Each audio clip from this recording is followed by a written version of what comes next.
Hello, beautiful people. My name is Emma. And I'm MC. And we are your hosts of the G-Forces podcast. So, it is the Vegas Grand Prix this week. And so we're going to do things a little differently.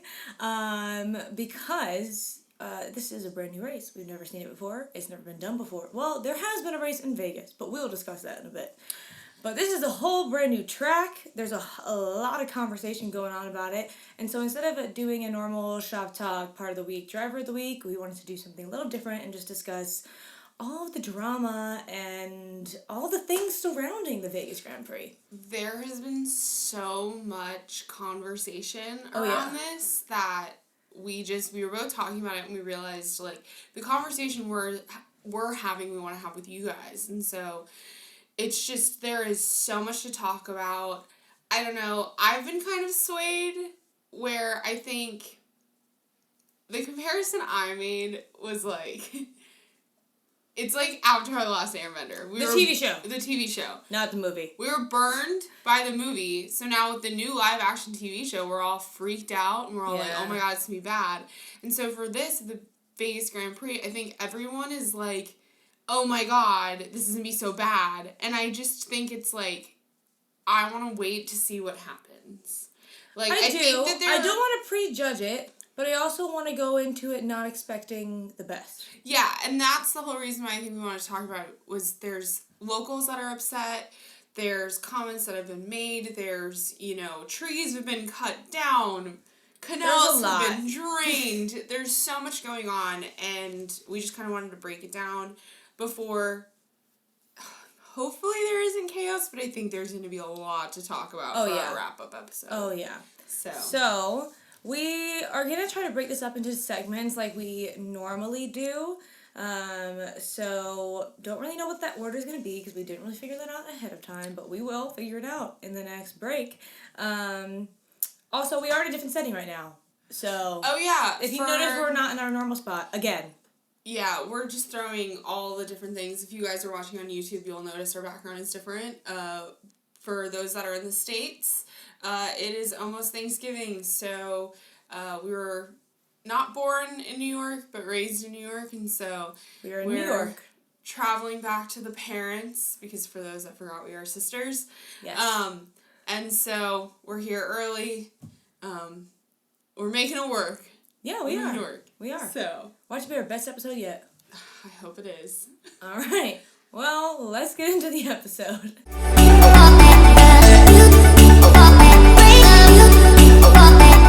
Alright, so this is not, as we just said, we're going to keep a little bit of normalcy. So we're going to go over the track and what to expect, and we're just going to talk about... But that's not normal in this episode. Not normal in this episode. Well, yeah. So we're throwing it up. Alright, never mind. Ignore what I just said. Fine. Alright. So, the Las Vegas Grand Prix, the official race name is the Formula One Heineken Silver Las Vegas Grand Prix 2023. This is a street race, so the track name is Las Vegas Strip Circuit. The location, for those that couldn't tell just yet, we are in Las Vegas, Nevada, if you couldn't tell by the name. Again, not us, the race. Not us, yeah. Whenever I talk about this, we would tell you guys if we were at a race. You would know. We would be making it the biggest deal of our lives if we were at a race. Because I think it would be pretty big for us. Oh, it would be.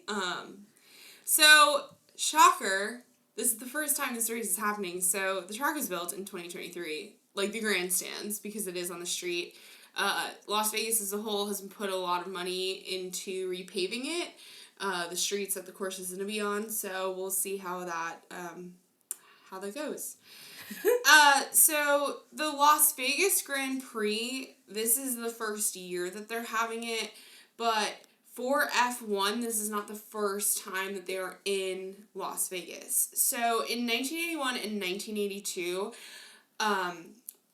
F1 had something called the Caesars Palace Grand Prix. So for those that don't know, it has a very rough history.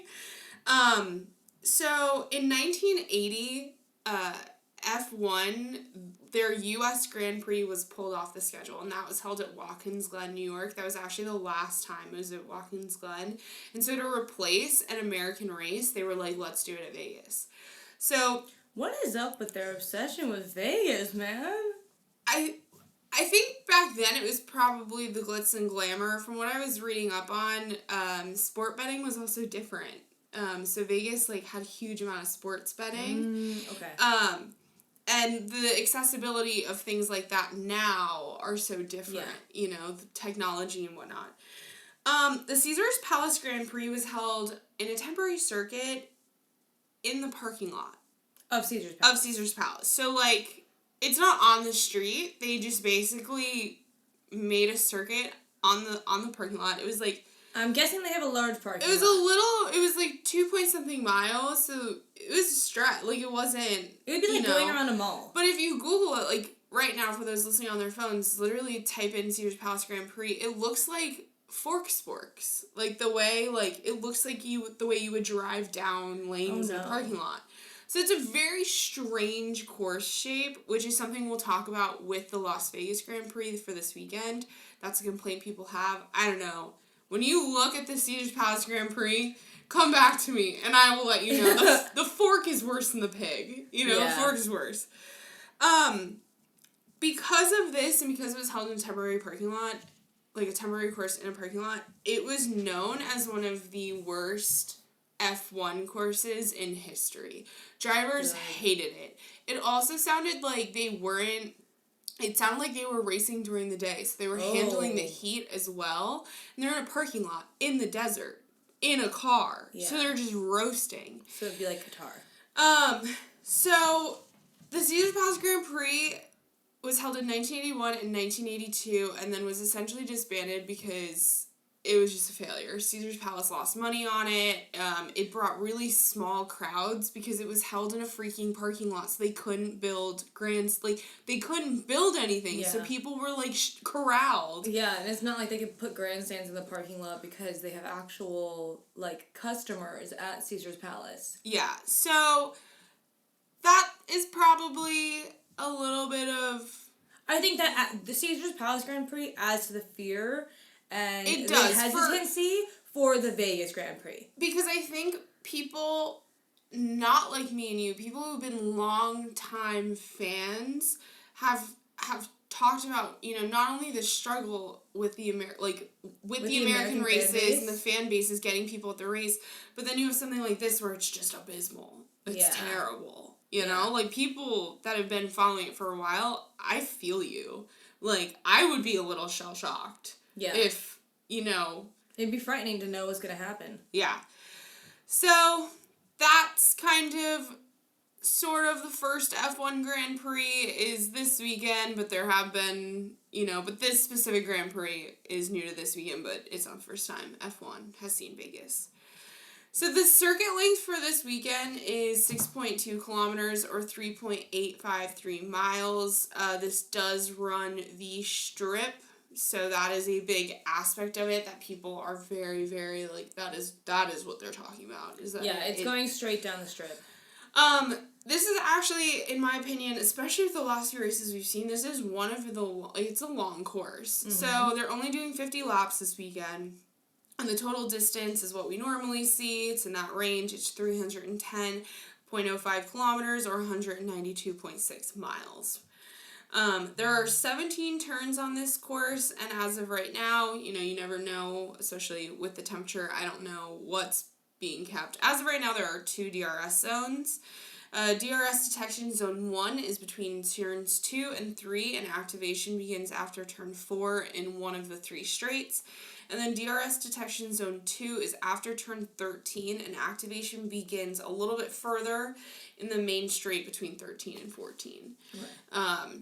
So, you know, I think it'll be interesting to see. I personally don't have any problems with the course. I think the course, I don't mind it. Watkins Glen's has 3 straights. Other courses have 3 straights. The number of straights doesn't bother me. Okay, so what? I think we'll get into it in the next bit. I'm jumping ahead, I'm sorry. Okay. On to the next. Yeah.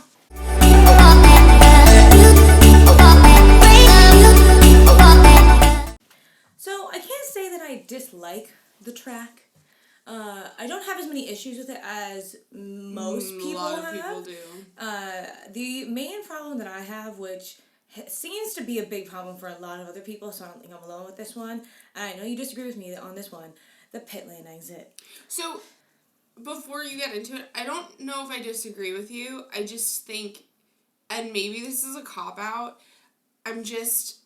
we haven't even had a practice yet. Like, Yeah. it is so unknown right now, and so for me, I'm trying to absorb both perspectives of, like, it's gonna be the best thing ever, or it's gonna be absolute shit. And so I'm just trying to, like...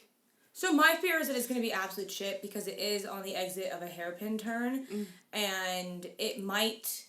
we don't know what the actual racing line is going to be since they've never done this before, but that exit might be on the racing line, so you're going to have cars that are coming out of the pit lane, just starting to warm up their tires, coming up to speed, and then you're going to have cars that are like quite literally in the middle of the race that are going to be essentially impeded by these cars exiting the pit lane. Yeah. And because the temperature is going to be so low, it's going to take extra long to warm up the tires.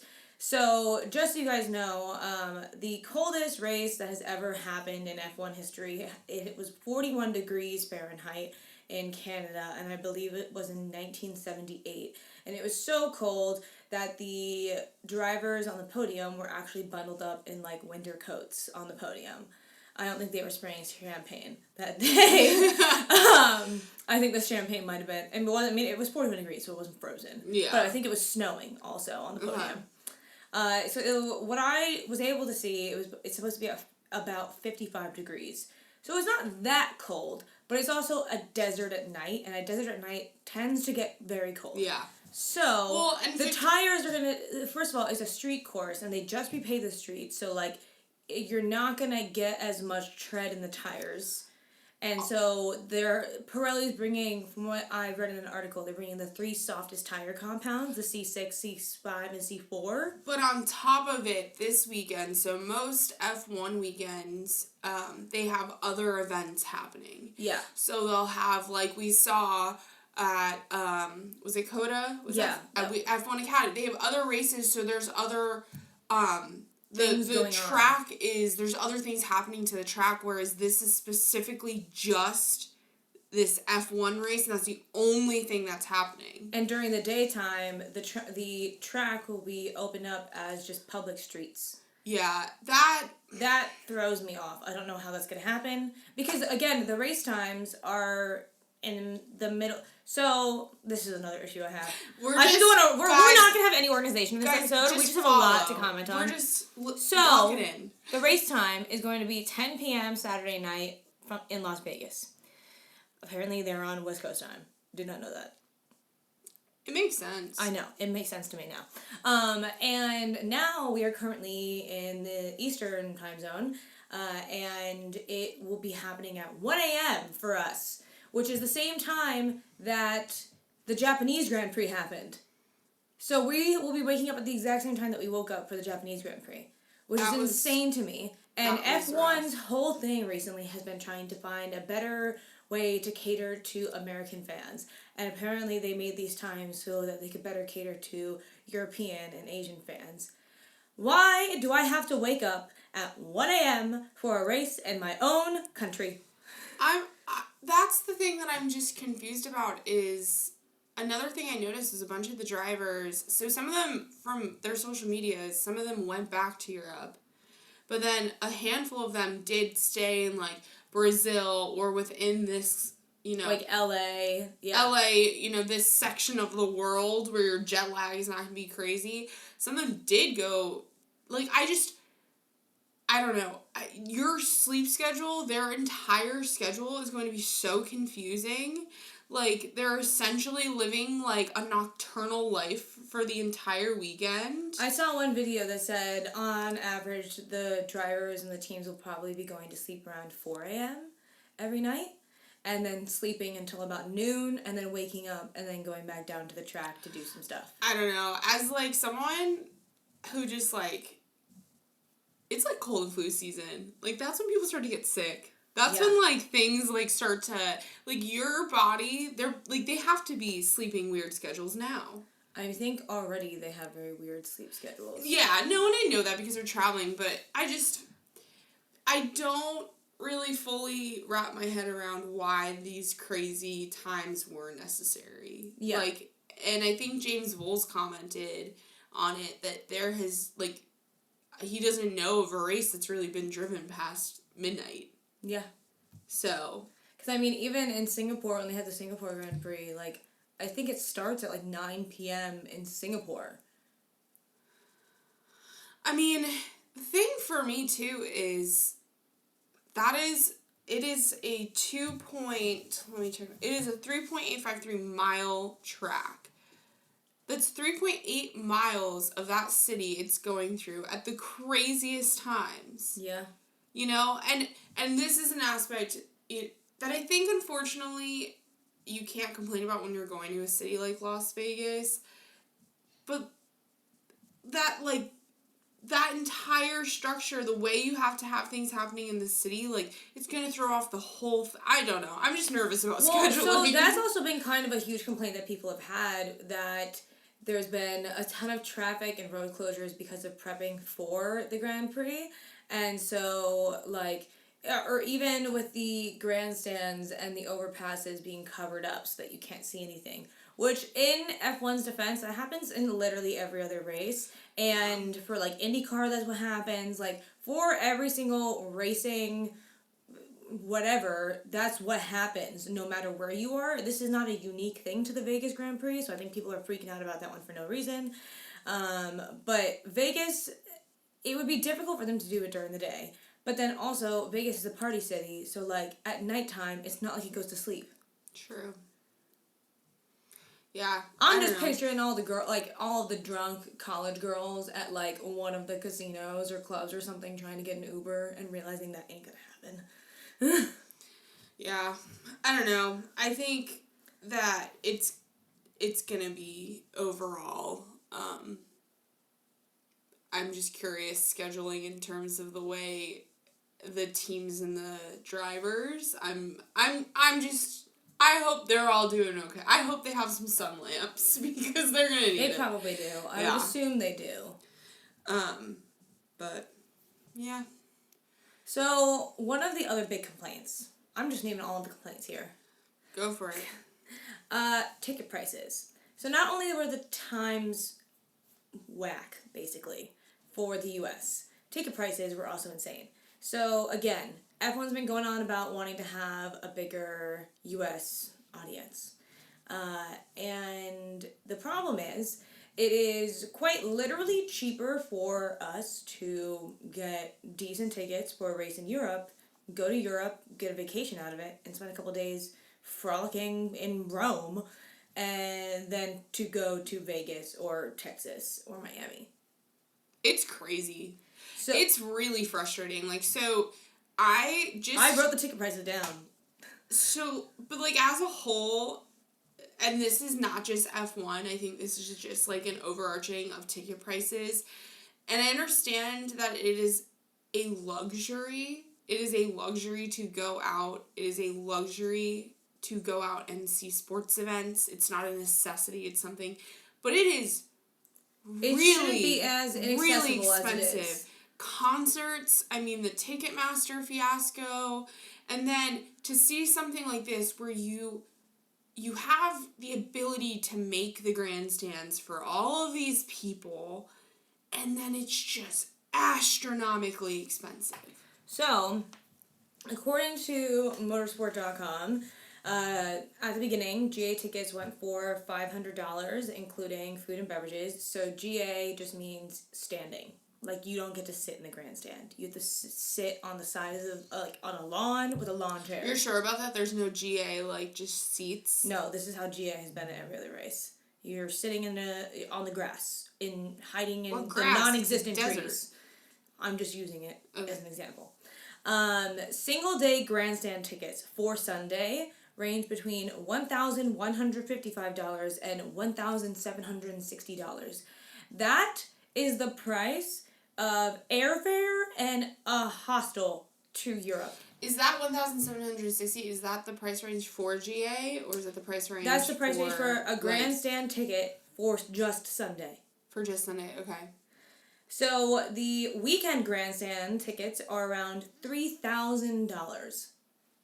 That is more than a trip to Europe plus GA tickets. So is it true that prices are plummeting? Yes. Okay, because I didn't know if that was the whole, like, I found the one thing, and if any of you guys look into it, the one thing I was finding, there was a shit ton of very, like, clickbaity articles about this. So, like, if you guys decide to do your own research on the craziness of this, just beware, you're gonna have to sift through a lot of shit. But, because of this, there were certain types of tickets that were sold out.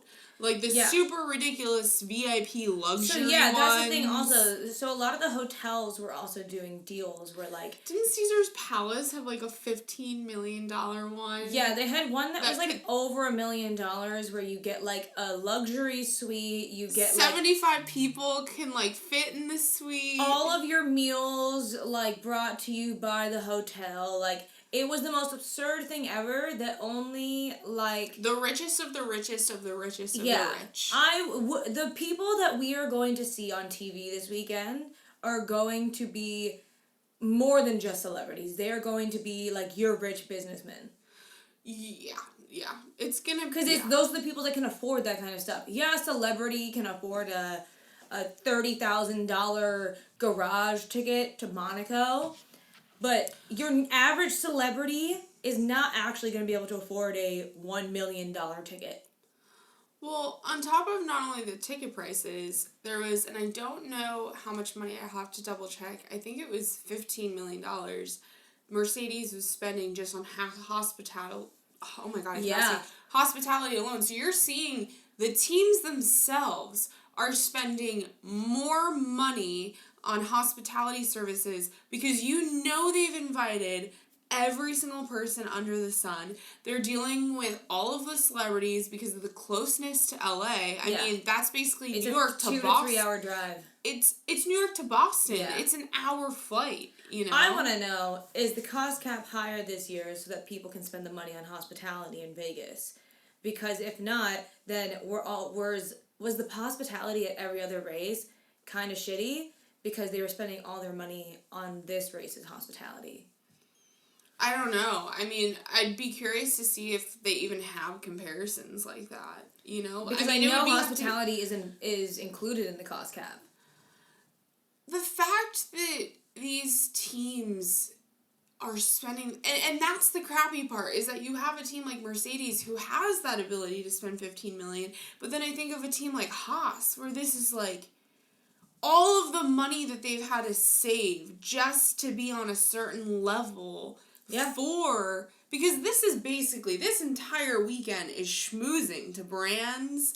It's it is it is the epitome of having to network yourself. So Haas had to put like certain teams like Haas 100%.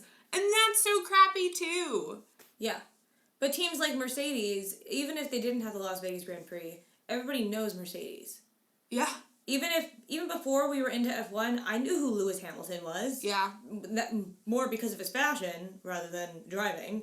But I couldn't have told you who Toto Wolff was 6 months ago. But we all know the brand overall of Mercedes. Yeah. So it's not like they have to really schmooze to get like endorsements or brand deals where teams like Haas, like Williams, even Alfa Romeo, they have to really push themselves to get those brand deals. Yeah. One thing I wanted to talk about was the overall structure of like who is running the race and the amount of money that's gone into it, because we're talking about financials.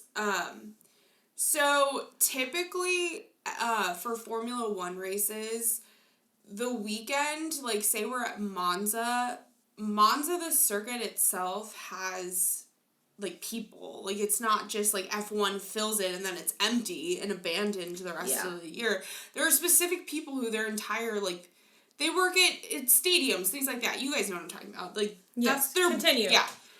Because this is a street circuit and it's brand new, F1 themselves and the overarching company called Liberty Media is the ones running the show.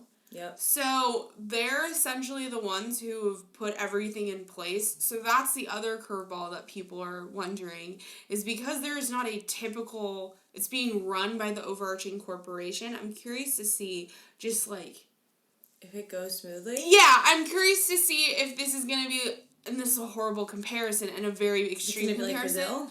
No, I'm curious if this is going to be like a Fire Festival situation where you show up and you expect something. You know what I mean? Yeah. I mean, obviously with the amount of money, because I read a whole Forbes article. It's not like this is the first one they've ever done. So it's not like, and it's not like they're a startup, so I'm not saying that this is going to be, but you know what I mean. According to Forbes, on a third quarter earnings call this month, Liberty Media disclosed it had spent $280 million in capital expenditures in 2023 related to track and pit preparation in Las Vegas. This Forbes article was titled, "Why the Las Vegas Grand Prix is Formula One's Biggest Bet Ever," and it actually broke down a lot of the amount of money everyone is spending, whether it was teams, F1, or Las Vegas. I think I saw somewhere where all collected together, it was something like $1.8 billion. So, at the end, no one has, like, sound solid numbers just yet, because that was on a call that they've spent, and that was just for pit and track preparation. Yeah. Was $280. So that doesn't include anything else. There was an anonymous quote from an executive stating that they think it's been about $650 or $680 million that F1 has spent as of right now. So I think that's interesting too, because it pivots into Vegas is now going to be the home for F1. Yeah. In the U.S. They're trying to make this that home base. And I'm just curious. I personally, as someone who is new, who really enjoyed COTA, I think there is a bigger love right now. Now, Vegas, we could wake up on Monday and be like, that was the most magical, wonderful experience we've ever had. It was the best racing we've ever seen. It was the best race. I shed tears. Emma cried too. But I also feel like there is this love and this energy for COTA that not only the drivers have, but the spectators and the fans have. Yeah. That I think that would have been something really special to build out in Austin. Yeah. But it's something I want to talk about. I know we'll probably take like a hot second. But I want to talk about Vegas as a whole and what this city has been trying to do, because I feel for the locals. Living in a city like Nashville, where it's a city that's putting a lot of money into tourism, we get frustrated. And racing because of the IndyCar. But I think I want to talk about what like Vegas as a city is doing, because they have a headache now, and I just think it's going to get worse. Okay, well, let's have a whole next segment where we talk about that. Yeah, sorry, I need water. I'm sorry, guys. I just need a glass of water. Okay, let's get into it.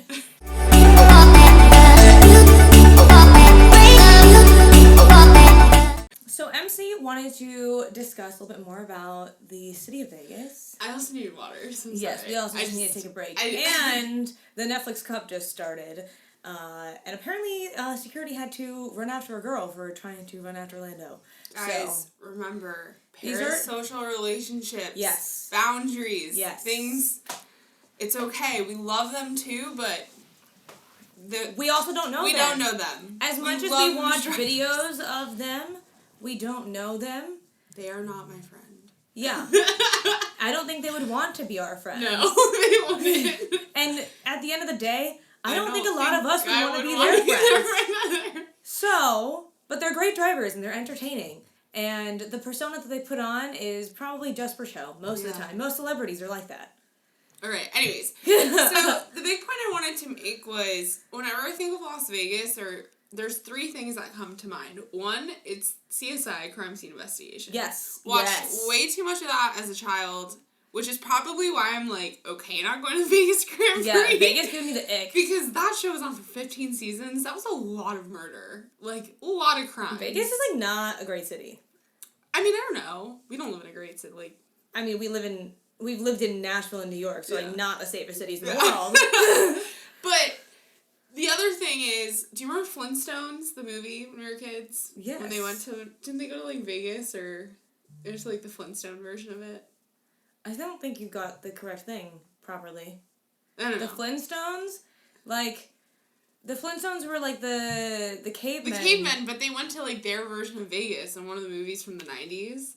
Oh, I and don't I just remember have that. That is what I think of too. I don't remember this at all. I could be wrong. Who knows? Maybe you're correct. Yeah. Anyways, Vegas, also when I think of Vegas, I don't really think of anything besides gambling. Well, I also think, just to add to one piece of media that reminds me of Vegas, Percy Jackson and the Lightning Thief, the White Lotus scene, those lotus flowers, those cookies. Poker Face comes on. The best usage of Poker Face. I will never get over that scene in my entire life.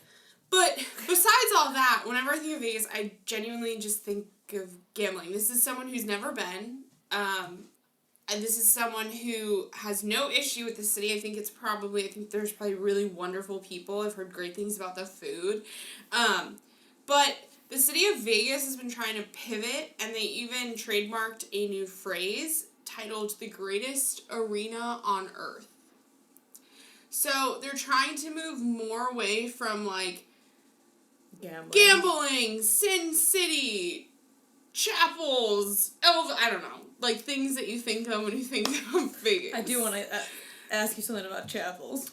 But there has been a huge push to have more and more sporting events within the city of Vegas. Yeah.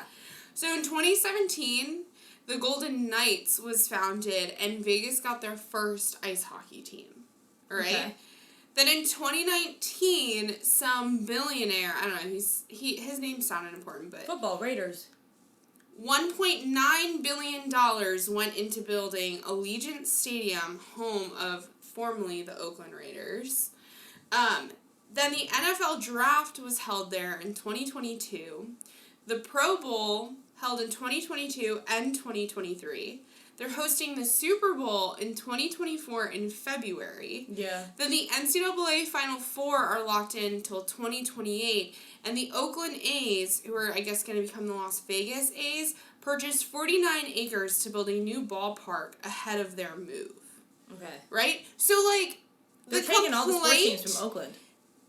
I felt bad about that. That's kind of weird. I was like... What did Oakland ever do to you? Well, then I started to worry about Oakland, but not that I can do anything. But I just started to really get concerned. The city of Oakland, are you doing okay? Well, because I think about, like, Wrexham, and I'm like, is Oakland, like, is this what we saw? Like Oakland, California? I think that's where they're from. I don't know. You're asking me about a sport that I don't know. Okay, anyways, besides the fact. Okay, Vegas. Anyways. So, the city of Las Vegas only has a 3-year deal with F1, but Clark County, which is the county that Las Vegas is in, has already granted permission to race on the Strip until 2032.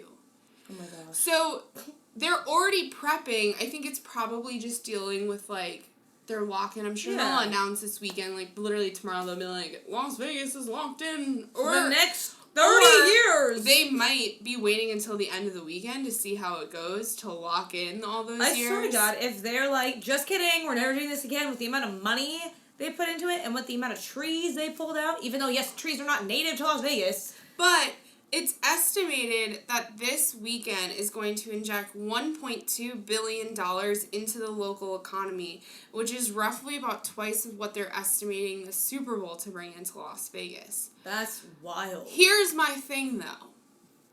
Super Bowl is a whole weekend of celebrating, but it's one game Sunday afternoon. Well, and the entire country...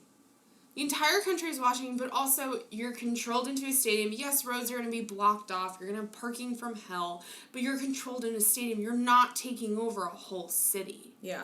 And so to take over the whole city and blocking off roads, and people have been dealing with a lot of headaches. And not just the whole city, but like the main part of the city. Of the city, I know Logan Sargent had an interview where he talked about driving down Times Square, you know. You're essentially doing that in Las Vegas. You're driving down the Strip. And so, for me, I see all of the money that's going into the local economy and all of the benefits that are coming from it, but also it's been months and months of headache, and now their city is shut down for the next 3 to 4 days. Yeah. So, I will say, I hate to say this because I don't live there, but it just seems like Vegas is preparing for more and more sports events. It seems like that is what they want to become known for, which, hey, if that's what you want to do, then that's what you want to do, but I just think people have to be prepared. So, with all of this, it also makes me wonder, so like we've said before, we live in Nashville, the IndyCar race final is going to be held in Nashville this year. For the next 5 years or so, it's going to be the final race. And we've already had the Music City Grand Prix for a couple of years now, but it's just been in the middle of the summer, it's in the middle of the season, and everyone kind of knows it as the weekend that cars are in town, so everyone I know just stays in their apartments. Yeah, but it also was kind of in a controlled section of the city. But this time is going to be racing. I'm pretty sure they will be going across the water, which they do now. Which they did before, but now the final bit is going to be going down Broadway, which if you don't know Nashville, that's where all the honky tonks are. That's essentially our version of the Strip. In Nashville's version of the Strip, a very small version. Yeah. No comparison, but yeah, but it's essentially 5 blocks. 5 blocks, yeah. But the streets of Nashville are not known to be very nice. The physical streets, they're gonna have to repave all of that. Yeah, they're going to have to repave a lot of it. I mean, for those that didn't see the videos a few weekends ago, we posted to our socials of Danny Rick doing donuts.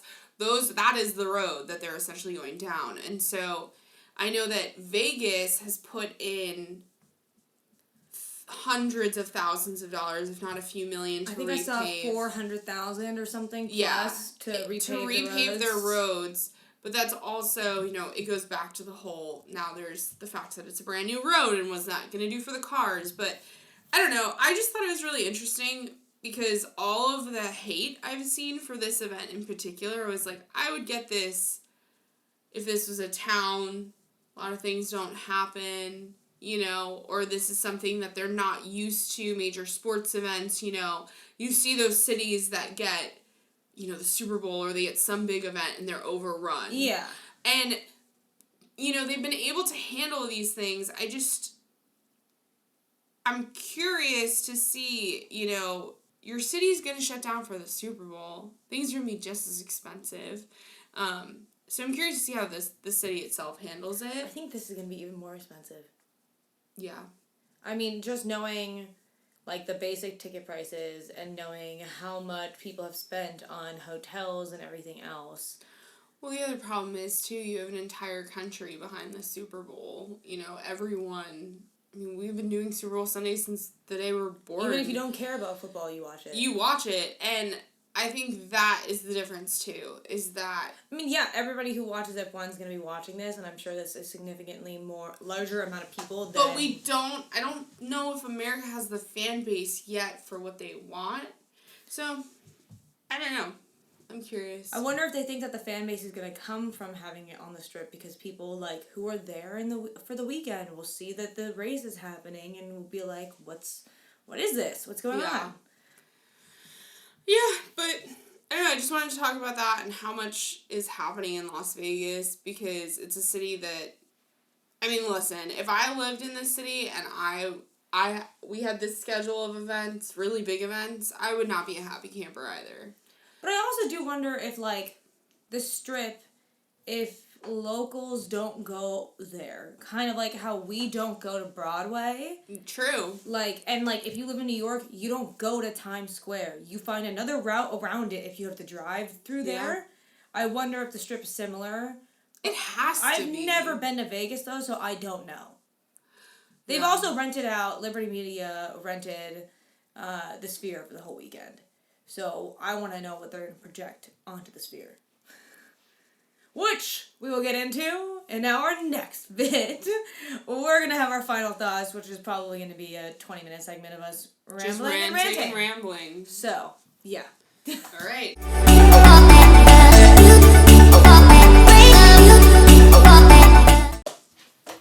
For the Sphere, I am really hoping that they just play like Drive to Survive the whole time, just on a constant loop.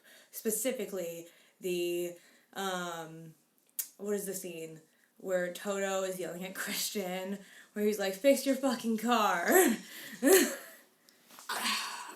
That would probably make all the girlies happy and all the guys real mad.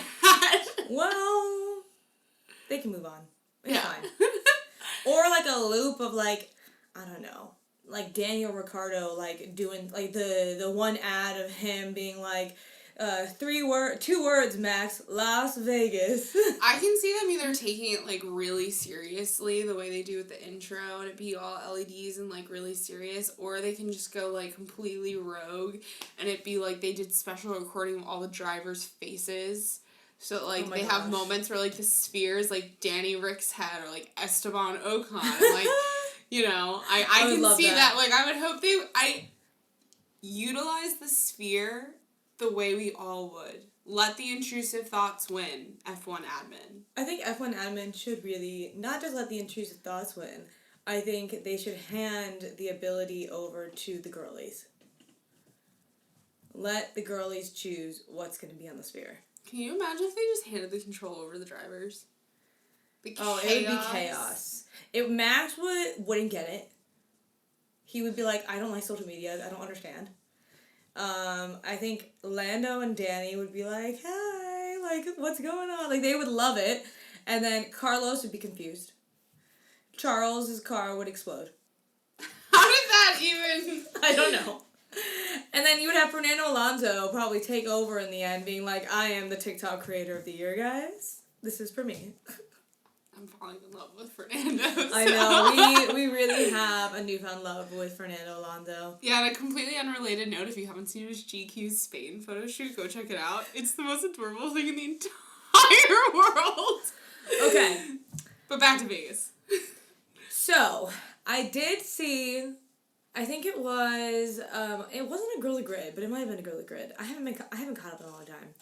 Of the drivers being asked, who do you think's most likely to get married in a chapel in Vegas? There is a paddock chapel, actually.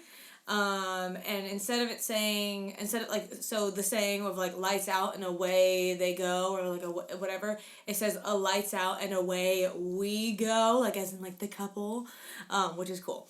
I think it's cute, kind of, actually. And they've got, like, a pretend F1 car, and on the rear wing it says, just married. I think it's cute.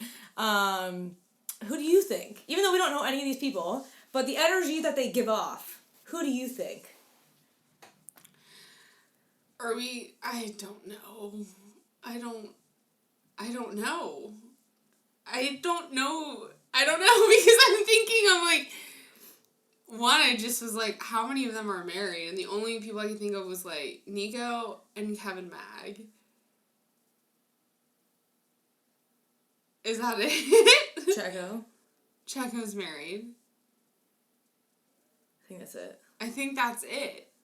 But I don't know. I don't know them. I don't know who would be, like... From like, someone looking in social media, I feel like it would be someone, like... Danny Rick or Lando would do it just because they're Danny Rick and Lando. But... That's not who I was going to say. But then I can also see, like, Charles Leclerc getting, like, drunk and accidentally doing it and being confused. Someone did say Yuki would be that person. I think Danny was like, someone's got to watch out for Yuki. Yeah, I mean, maybe. I don't know. I don't know any of them. Okay, like... the only reason why I think it could be this person is because they are, like, fully unhinged on social media. Valtteri. Yeah, and I feel like the vibe we get, at least whenever we see them in their paddock room, when they're just sitting in silence chilling, like, they're so... Him and his girlfriend are so cool that I'm like, they would. And they'd be, like, chill about it. And they would ride off on their bikes in the distance. Yeah. But no, I don't know. I think there's something else Vegas related that I wanted to ask that I can't remember. For those that don't know, a really cool social media to follow for like behind the scenes and just general photography, Kim Illman. He's an incredible photographer, and he's constantly behind, like, he has, like, the first eye look to what's happening, but he is living his best life. I know. I follow him, and he's just, like, the way some of the people in the F1 world are being pampered. Well-deserved for some of these people. Very well-deserved, but it's, like, well, damn. I love how Kim has had meet and greets at some of the Grand Prix. Like, he'll have a 15-minute meet and greet being like, I'm over by the Dasani stand. Another person who's having a meet and greet that is cracking me up. Will Buxton has like a 5-hour meet and greet at like a nightclub or something. That's what I told you the other day that I want them to utilize. Will Buxton's face. But I don't want it like Will Buxton's face. I want like the Teletubby, the baby in the sky, like that with like, never mind. What Teletubby is, why am I blanking? Teletubbies scare me, so. That's the only thing. The sphere can probably be very scary. Like, oh, 1,000%. I think it will probably one day be utilized for evil. For evil? I don't know. Alright. Well, wait. Race predictions. Who do we think's going to do well? Let's do that real quick. Do you want me to go first? Sure. Okay, because of all the straights, I think we're going to see Williams do pretty well. But with the tires having a hard time warming up, I think that might be their downfall. We might see some teams like Haas and Alfa Romeo do better because the heat's not going to be so bad on the tires, so their tires might not like degrade as quickly. I think street courses typically are not very good for Red Bull, but the straights typically are very good for Red Bull. And since it's a brand new street, I don't know if that's going to change anything for street courses for Red Bull. So my podium, I'm going to say, let's do a hot take, okay? Let's go with... Are you I think it... Orlando P1. I was going to say, you're going to give Lando P1. This is the weekend you're giving Lando P1. Bro needs it. You need it. You're like, I'm just as hungry for the win. I had a nightmare the other night that he won and I cried, and that was my nightmare. The embarrassment of crying that Lando won. Anyways. Lando P1. I think the McLaren is fast. I mean, he was in Max's DRS zone for like a couple of laps. So let's hope that he can be ahead of Max for longer than that. I'm going to go Carlos P2. Okay. Alex Albon P3. Full send, the Red Bulls are gone in my mind this weekend. So, oh, God, I hate when you do these things to me because, like, I don't know who to choose because I'm going into this. I'm fearful we're gonna have like 7 DNFs. Oh yeah, I do. That is one I do thing. want to say who I think is going to DNF. I hate to say it because he's my favorite driver, but I'm so fearful for Oscar. Okay, so the 3 drivers. This is no hate for these drivers. Okay, George, Checo, and Oscar are gonna DNF. I'm already calling it, and Yuki. I have a feeling Yuki's gonna get screwed over. I don't know if I want to. And it's gonna be Esteban who crashes into all of them. No, that's... No comment. The silence says it all.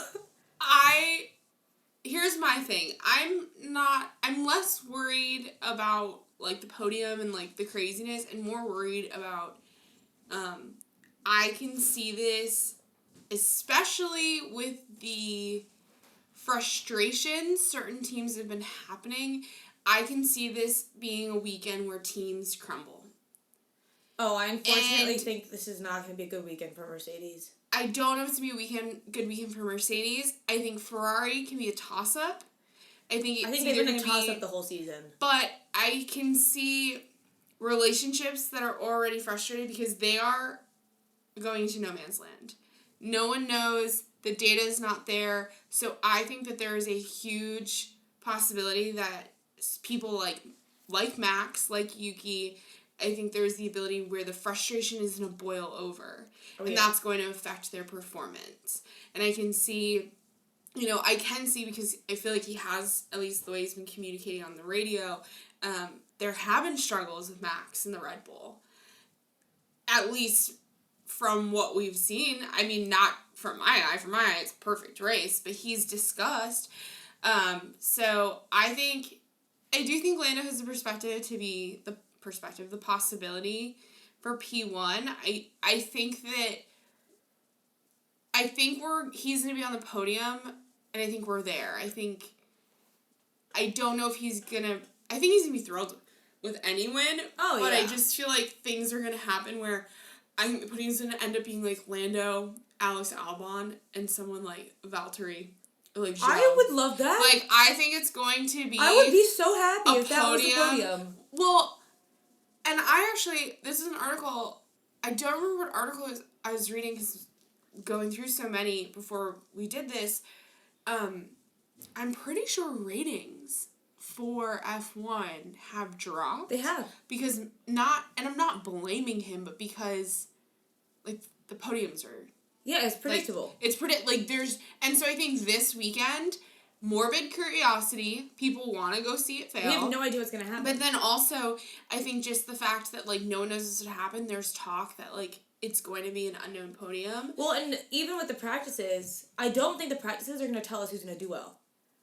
No, and I've seen them because when they were asked about the sprints and how they like it, a few of them talked about how the 3 practices were... really, like, they were like, sometimes it's just you're going around in circles and it's like 3 hours of this is a lot. I wonder how pivotal the practices are going to be this weekend. Oh, 100%. They're going to be hugely important. I think my prediction is you're going to see, I think there's going to be a lot of emotion from certain people. Oh, yeah. And we're at the end of the season. It's interesting because you're starting to see teams and drivers start to really rub each other in not the best ways. And I hate to, because I feel like we've been saying that the last, 6 episodes. But no, but, I think the last 2 races, you saw it, the fact that Toto Wolff was like, I am so sorry to these drivers because it's such a miserable car to drive. And he did say about Vegas, he was like, even though people have been using the simulators, we still don't know if that's going to be an accurate read of the race. Yeah. So, I don't know. I think my prediction is Lando, Alex, and then I think we're going to have, an Alfa Romeo or a Haas on the podium. Or an Alpine. I feel like Alpine is a dark horse sometimes. Yeah, but I'm going into it really hoping the best, not only because of the money that spectators have spent, but the money that these teams have spent. I hope that this doesn't become that, flop of the century. You don't want to... Yeah, I don't know. You don't want to, a lot of people spent money on this. Oh, yeah. Some good, hard-earned money to go see this, and I hope it's everything people want it to be. Oh, 100%. That's what I hope this weekend is. I agree. So... On that note, I think we can end it here. We will be awake at 1 a.m. our time to watch the race. I might take a nap ahead of time, just in case. Yeah. But we will make sure to film our episode basically later on that day and get it uploaded as soon as possible. But let's see whose race predictions come true, if any at all. Yeah, feel free to follow us on Instagram. Race Weekends, we're probably most active on Instagram. We have a TikTok as well. And then for those who are listening in, if you want to watch our beautiful faces, feel free to check out our YouTube channel. Yes. So, yeah. All right. Bye, guys. Bye.